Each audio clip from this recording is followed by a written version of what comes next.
Mari kita lanjutkan asal-usul malaikat. Dari mana asal-usulnya? Ya mungkin kita bisa menjawab, ya ciptaan Tuhan. Tuhan yang menciptakan. Minggu lalu kita ada yang mengatakan demikian juga. Ciptaan Tuhan. Tapi di mana ayat Alkitab yang mengatakan bahwa malaikat itu diciptakan oleh Tuhan? Kalau kita memperhatikan, ya peristiwa penciptaan di Kejadian 1 sampai Kejadian 2, di sana tidak ada menyebut menciptakan malaikat. Ya, tidak ada. Yang adalah benda penerang, ya, bumi dan segala isinya, tumbuh-tumbuhan, binatang, laut dan yang lain sebagainya, cakrawala. Jadi tidak ada di sana menuju kepada malaikat, ya malaikat. Lalu di mana, kapan diciptakan? Tapi ada juga yang mengatakan memang tidak disebut pada saat itu secara spesifik. Tidak, tetapi tetap di situ diciptakannya. Nah, ada yang mengatakan demikian. Nah, argumentasinya adalah, ya, kalau di situ diciptakan malaikat pada saat penciptaan pertama sampai yang keenam itu malaikat termasuk diciptakan di situ. Bagaimana bisa dikatakan malaikat itu dihukum oleh Allah dijatuhkan ke bumi?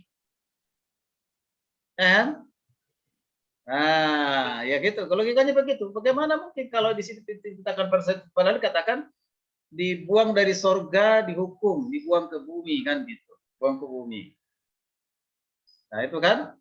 Nah berarti malaikat itu sudah ada sebelum penciptaan di Kejadian 1, Kejadian 2. Nah itu lebih banyak orang yang menyetujui dan percaya itu, yaitu diciptakan waktu itu di sorga gitu ya, di sorga karena dia makhluk sorga, tinggalnya di sorga.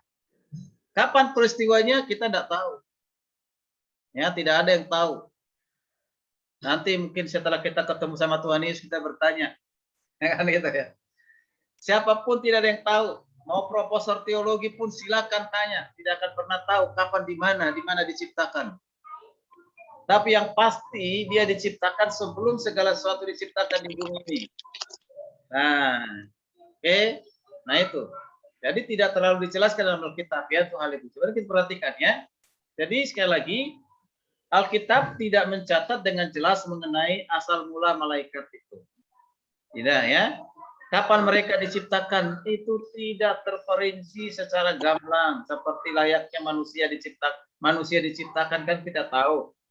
Ya, kita tahu. Ya, namun yang pasti malaikat itu tampaknya telah ada sebelum Adam dan Hawa diciptakan. Ya. Nah, kita perhatikan misalnya kitab Ayub 38 ayat 4 sampai ke 7. Di sana mengisahkan bahwa semua anak Allah bersorak-sorai pada waktu bumi diciptakan. Lalu siapa ini anak-anak Allah pada saat bumi diciptakan loh? Pada saat bumi diciptakan berarti Adam dan Hawa belum ada, keturunannya belum ada. Belum.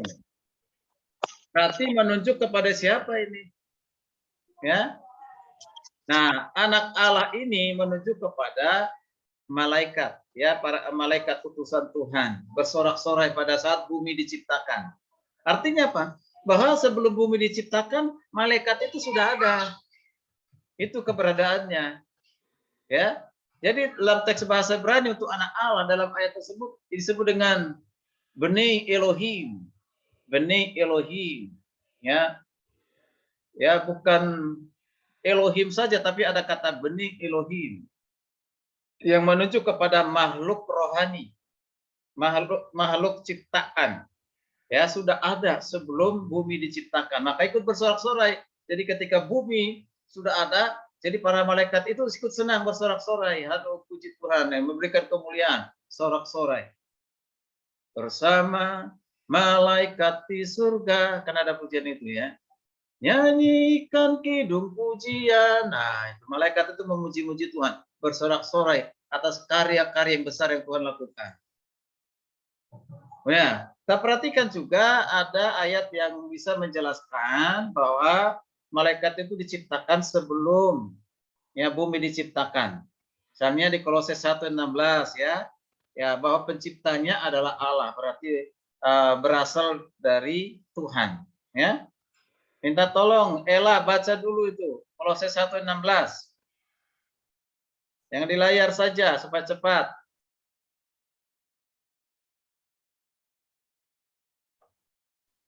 Kitab Kolose pasal 1 ayat 16 menulis, karena di dalam dialah telah diciptakan segala sesuatu yang ada di sorga dan yang ada di bumi, yang kelihatan dan yang tidak kelihatan, baik singgasana maupun kerajaan, baik pemerintah maupun penguasa, segala sesuatu diciptakan oleh Dia dan untuk Dia.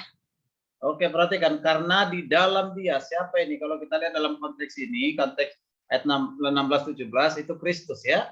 Di dalam Dia, di dalam Kristus telah diciptakan segala sesuatu. Perhatikan, segala sesuatu. Ya, ingat ya, segala sesuatu jangan kalian masukkan di sini yang jahat. Tuhan tidak pernah menciptakan yang jahat. Ya, segala sesuatu yang baik yang ada di mana? Di sorga. Apa yang ada di sorga? Ya, dan apa yang ada di bumi.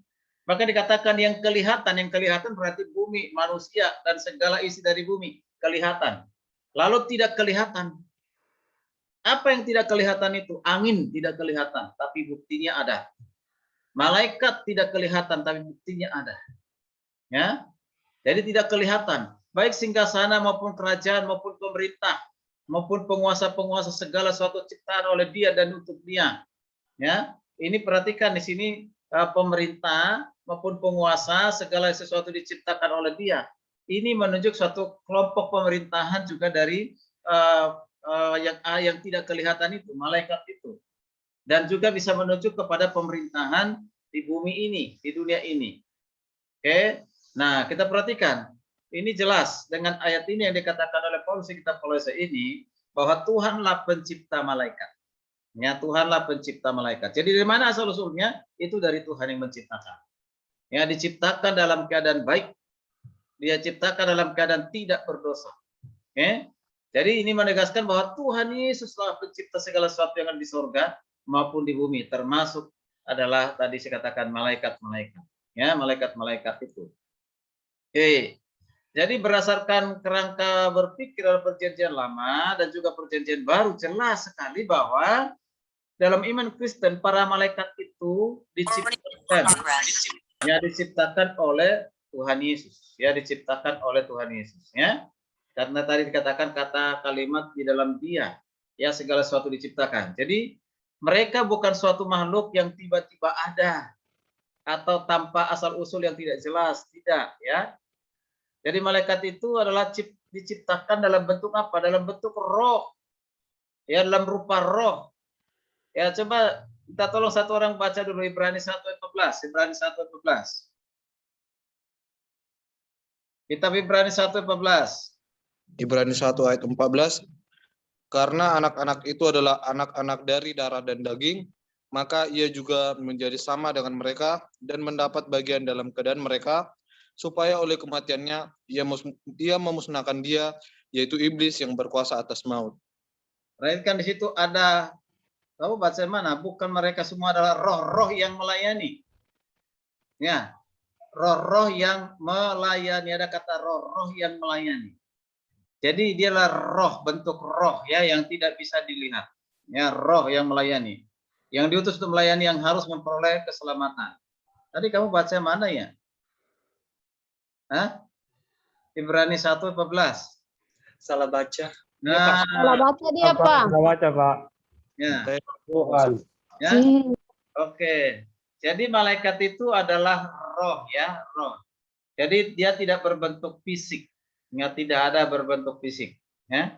Jadi benar-benar itu adalah roh ya yang sejati. Dia malaikat dan benar-benar roh. Malaikat itu dia punya tubuh jasmani seperti halnya kita ini manusia ya. Ya, dalam penugasan tertentu ya atas kuasa Tuhan maka malaikat itu bisa memakai rupa manusia. Itu sudah seperti peristiwa-peristiwa perjanjian lama yang dilakukan oleh malaikat dalam bentuk manusia sehingga bisa dilihat. Dalam hal tertentu, kasus tertentu, dan itu tidak pernah terjadi lagi setelah zamannya Yesus ya, tidak pernah terjadi lagi.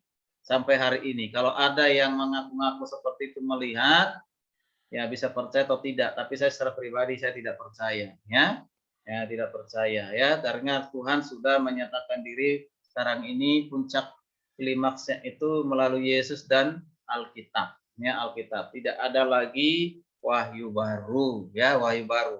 Kalau enggak nanti seperti gereja, ada gereja apa namanya itu, gereja Tuhan Maha Kuasa atau apa itu, masih mengakui ada wahyu baru. Bahkan Alkitab itu menjadi penghambat penghalang bagi manusia menerima wahyu baru. Itulah lagunya, ya kan? Nah itu kesesatan, penyesatan itu, ya. Oke. Jadi kuasa yang dimiliki oleh malaikat itu adalah kuasa dari Tuhan. Kalau dia pun bisa memakai rupa manusia, itu tetap kuasa dari Tuhan yang digunakan demi untuk menyampaikan misi Tuhan. Ya, sebuah contoh dalam Alkitab mencatat bahwa 2 malaikat yang mendatangi siapa? Lot dan keluarganya memiliki rupa manusia. Ingat peristiwa itu ya, di kemah itu mereka bisa lihat ada 3. Ya, saya sudah pernah jelaskan itu. Tapi ada 2 di situ malaikat. Mereka lihat dikasih makan. Dilihat dengan mata kepala sendiri, dikasih makan, ya. Ya, disiapkan makanan buat mereka. Apakah mereka itu boleh makan dalam peristiwa itu? Ya, dikasih makan. Tapi malaikat bukan berarti butuh apa? Butuh makanan atau butuh tempe, tahu, ya, tidak butuh itu. Ya. Dia makhluk rohani yang hidup untuk selama-lamanya tanpa makan dan minum. Ya. Oke. Jadi hal itu sejalan dengan bagian lain dari Alkitab yang menceritakan adanya malaikat-malaikat apa? Berjulukan disebut dengan serafim. Ya, serafim yang mengelilingi tata Allah. Dan mereka terus-menerus tidak berhenti-henti untuk memuji menyembah Tuhan, mengadakan praise and worship. Ya, memuji Tuhan. Nah, Nabi Yesaya juga menceritakan penglihatannya ya tentang malaikat Yesaya 6 ayat 1 sampai 3. Yesaya 6 ayat 1 sampai 3, minta tolong siapa yang bisa membaca? Silakan. Yang ada di PowerPoint, silakan supaya lebih cepat.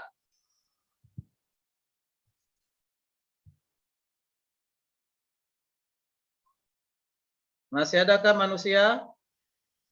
Atau tidak ada lagi? Ya, Pak. Dalam tahun matinya Raja Uzia, aku melihat Tuhan duduk di atas tahta yang tinggi dan menjulang, dan ujung jubahnya memenuhi bait suci. Para serafim berdiri di sebelah atasnya, masing-masing mempunyai 6 sayap. 2 sayap dipakai untuk menutupi muka mereka, 2 sayap dipakai untuk menutupi kaki mereka, dan 2 sayap dipakai untuk melayang-layang. Dan mereka berseru seorang kepada seorang, katanya, "Kudus, kudus, kuduslah Tuhan semesta alam. Seluruh bumi penuh kemuliaannya." Amin. Ya, luar biasa ya. Jadi ada para serafim, berarti banyak. Para serafim berdiri di sebelah atas, masing-masing mempunyai 6 sayap dan seterusnya dikatakan. Kita perhatikan dan mereka berseru seorang akan kepada yang lain, dari malaikat yang satu kepada malaikat yang lain. Katanya apa? Kudus, kudus, kuduslah Tuhan semesta alam. Seluruh bumi penuh kemuliaannya. Luar biasa ya. Jadi ini penglihatan dari Nabi Yesaya. Ya, Nabi Yesaya. Itu luar biasa. Jadi punya penglihatan tentang malaikat-malaikat itu memuji Tuhan, mengatakan kudus, kudus, kuduslah Tuhan. Itu luar biasa. Ada di sini 3 kali kata kudus, kudus, kudus, kuduslah Tuhan. Ya, itu luar biasa ya. Jadi malaikat itu memuji menyembah Tuhan. Jadi bukan malaikat untuk disembah dipuji ya.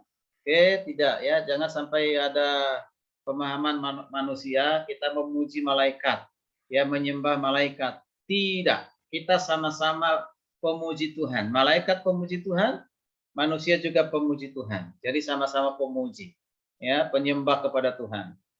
Oke, nah itulah asal usul malaikat sudah sangat-sangat jelas. Berarti Tuhanlah yang menciptakan malaikat itu, dan diciptakan bukan pada saat Kejadian 1, 2, 3 menciptakan bumi, tapi sebelum bumi diciptakan, malaikat itu sudah diciptakan dan sudah ada di sorga bersama-sama dengan Tuhan. Oke, dan kita lanjutkan tujuan penciptaan malaikat. Namun sebelum melanjutkan, saya berikan lagi waktu untuk kita bisa diskusi lagi, karena kalau lama habis.